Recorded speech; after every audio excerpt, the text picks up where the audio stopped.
Hello everyone. This is Mary Joyce. I'm giving a remote presentation to students at Loyola Chicago on October 30th, 2013, and I have been given a list of talking points, requested topics, which I will say here at the beginning so that people who are watching this video know what it's about, and so you all sitting out front will know what I'm going to cover. My background first: what is digital activism? Digital identity on the web and the role it plays in activism, how activism manifests on the internet, famous cases that made a difference, for example, Egypt, how I see activism evolving as the web becomes more accessible, and anything else I might choose to mention, which I think that's quite a lot. So Mary, yes. We can barely hear you. I don't know why, but... Oh, I think that might be, Okay, now we can hear you. Now you're fine. Okay, like this? Yes. Okay, so I just won't move. Hopefully I'm in screen. Okay, I am. Okay, so I will start with my background, which you also saw in the contact page on my website. I am actually currently in graduate school in a communication program, but I've been studying digital activism since about 2004-2005. I worked on President Obama's first campaign as the new media operations manager. I do a lot of training and public speaking around the world, helping activists to use digital media. And I think that's good enough for now. So what is digital activism? There's a long definition on my website, which is digital activism is the use of digital media in collective efforts to bring about social or political change using methods outside of routine decision-making processes. And that's like a very academic kind of social movement / political science definition. An easier definition is that digital activism is the way that citizens use digital technology to make social or political change. The way that citizens use digital media or technology to make social or political change. So digital identity on the web. So when I see this phrase, digital identity on the web, the first thing I think about is this term called the online disinhibition effect. The online disinhibition effect. So this word disinhibition is probably unfamiliar, but you probably know of a similar word, which is uninhibited. When you're uninhibited, you're taking more risks, you're being more bold, you're doing things you might otherwise not do, and it's a very similar idea. So it's this concept by this man, John Soler, at Arab University in New Jersey, wrote a nice paper about it, about how people are likely to do things online that they're less likely to offline. And sometimes this can be mean stuff like cyberbullying. You know, someone might not bully you in the real world, but they might bully you online because they're less inhibited. So this guy has this nice theory about why people are less inhibited online.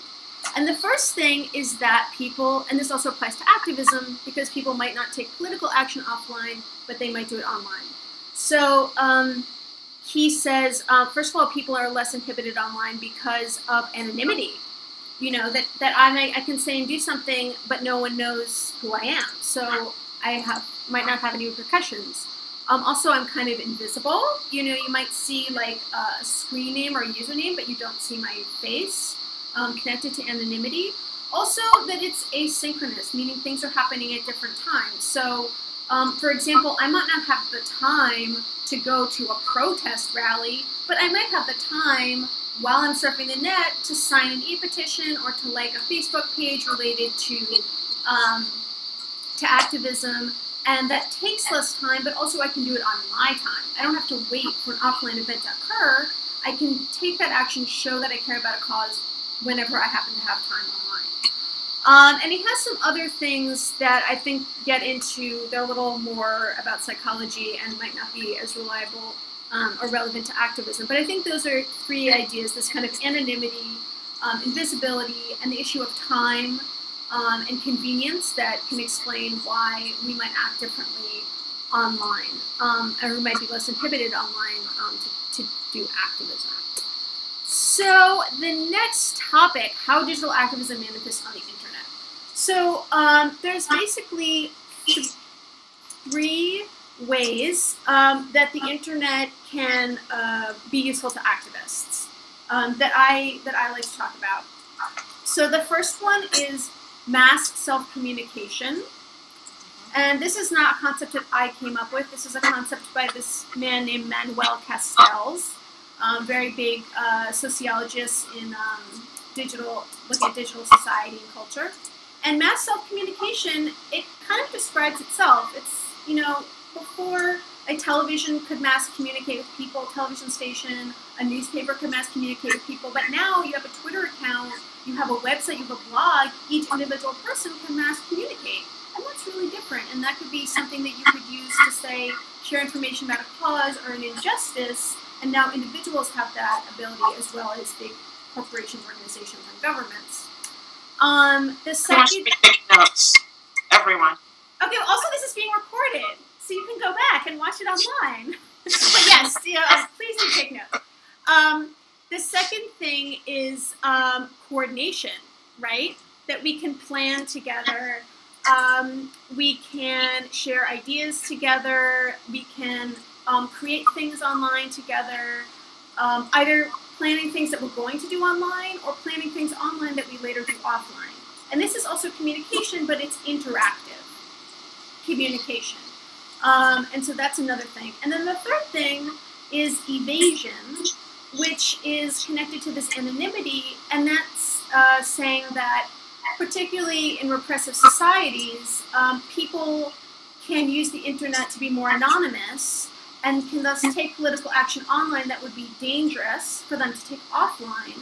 And another element of evasion is circumvention. So that means if you live in a country where the internet is censored, and I heard that there's a number of students from China in the class.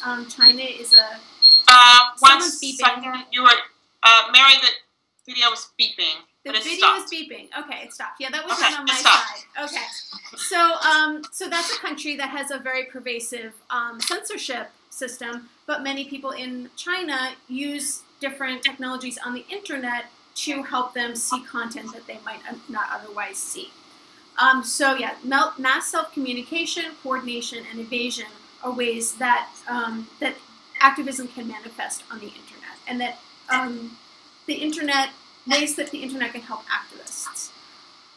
Famous cases that made a difference. So I think actually Egypt is an interesting example because it seemed at first that it was a huge success because people basically used the mass self-communication affordance of the internet to share what was going on Twitter with the world and also with one another. And also they used for example, Facebook. I know what El Ghanouan used Facebook to help people actually coordinate what are we going to do, when are we going to do it. So that was the second activist affordance of the internet. And then, of course, Mubarak resigned. This, great dictator resigned, and it seemed immediately like, oh, this is such a great success. But then, as some of you who watch the news might have noticed, Egypt had a really tough time for a number of months, and they actually had let's see. Some people would call it a coup, some people would not call it a coup. I think we can say it was a non-procedural change of power, and that they had a president, and then there were huge, huge protests, and the president stepped down, and now they have a military leader again. So, was that digital activism a success? Or maybe it wasn't a success because now Egypt's not doing so well, but maybe it's better than Mubarak. So I think it's more complicated. Even the case of Egypt is more complicated. You also might know about Kony 2012. Can I just see raise your hand if you know about Kony 2012? Okay, so all of you know about Kony 2012. That's good. So how many of you shared the video for Kony 2012?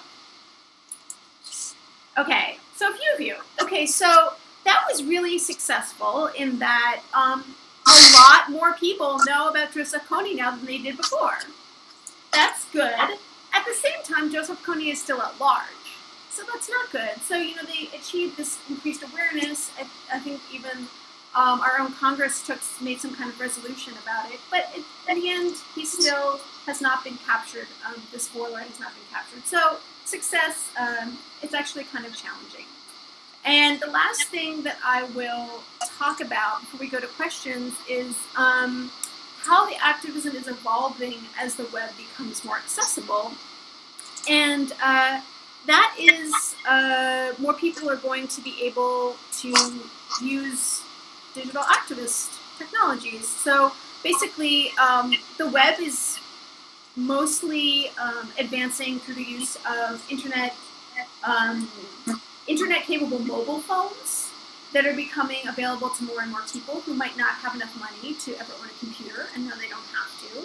So I think we're going to see digital activism, more people are going to be engaging in it, but also it's going to be the kind of activism that is facilitated by mobile phones. So like, for example, taking digital video of something that's happening in the street, like a protest or, you know, police beating someone, that's something that is really good. You actually can't really do it with a computer. You need a mobile phone. So we're going to see more activism that that uses those kinds of technologies. So I'm going to shut this off, and then we will go to Q&A.